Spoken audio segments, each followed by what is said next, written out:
शिवहर शंकर नमामि शंकर शिवशंकर शंभो हे गिरिजापती भवानी शंकर शिवशंकर शंभो। मारळ या गावी श्री क्षेत्र मार्लेश्वर या शिवमूर्तीच्या दर्शनासाठी आलेलो आहोत। या मंदिराचा इतिहास, या मंदिराचं अस्तित्व आणि या मंदिरामुळे लोकांना आलेली प्रचिती आज आपण जाणून घेऊ। शिवपिंडी च विद्महे गिरिजापती च धीमहि तन्नो मार्लेश्वर प्रचोदयात्। ओम शिवोऽहं रुद्रनामं भजेऽहम्। ओम शिवोऽहं जलाटवेगलज्जल प्रवाह भावितस्थले कलेवलम्ब्य लम्बिताम्बुजङ्गमालिकां ढमढमढमढमन्निनादमड्डमर्वयुच्चकार चण्ड। प्रथमतः आपण या मार्लेश्वराचं दर्शन करूया।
आपल्याकडे आता मार्लेश्वराचे स्थायी पुजारी विजय गोविंद लिंगाय हे आपल्या सोबत आहेत।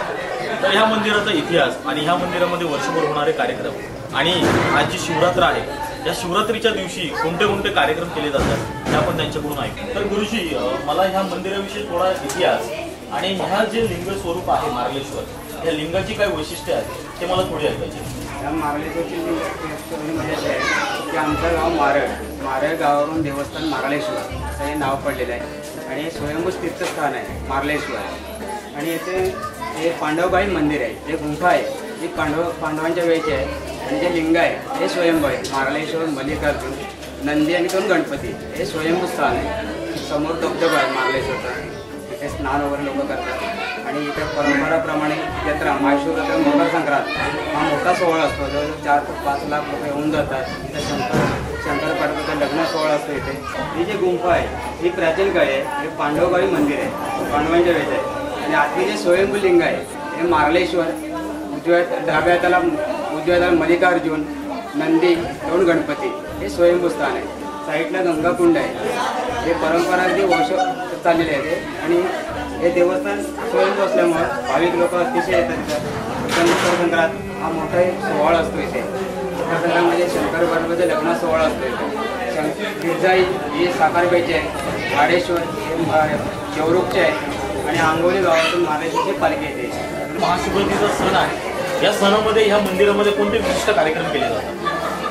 मध्ये भाविक लोक येतात, सगळ्या लोक येतात आणि इथं परंपराप्रमाणे सकाळी पूजा असते वगैरे होऊन दुपारी 12 वाजता आरती असते।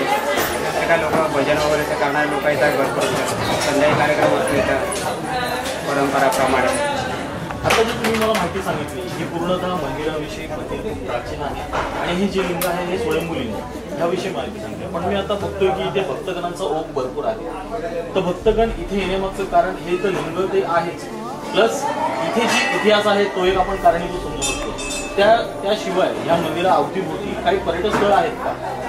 पर्यटन स्थळ म्हणजे असं आहे ती समोर धबधबा आहे, हा निसर्ग सौंदर्य आहे. सह्याद्री आहे, कुठला सह्याद्री आहे? सह्याद्रीचा शेवटचा टोक आहे मार्लेश्वर. आणि इथे धबधबा आहे, दत्त मंदिर खालते आहे.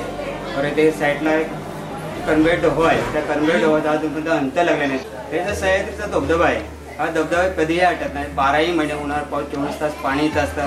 आणि हा गंगाकुंड आहे, गणपतीचा डाव्या त्याला गंगाकुंड आहे. तर आता आपण ह्या मंदिरामध्ये होणारे वार्षिक कार्यक्रम प्लस शिवरात्रीच्या दिवशी इथे कोणते कार्यक्रम केले जातात, या मंदिराचं वैशिष्ट्य, हे लिंगाचं वैशिष्ट्य आणि इथे असलेल्या आजूबाजूला पर्यटनची स्थळं आहेत, जो धबधबा आहे तो 12ही महिने चालू असतो, ही सगळी माहिती आपण आता घेतलेली आहे.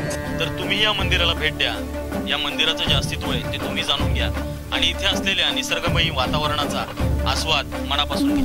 कर्पूर गौरम करुणावतारम संसार सारम भुजगेंद्रहारम.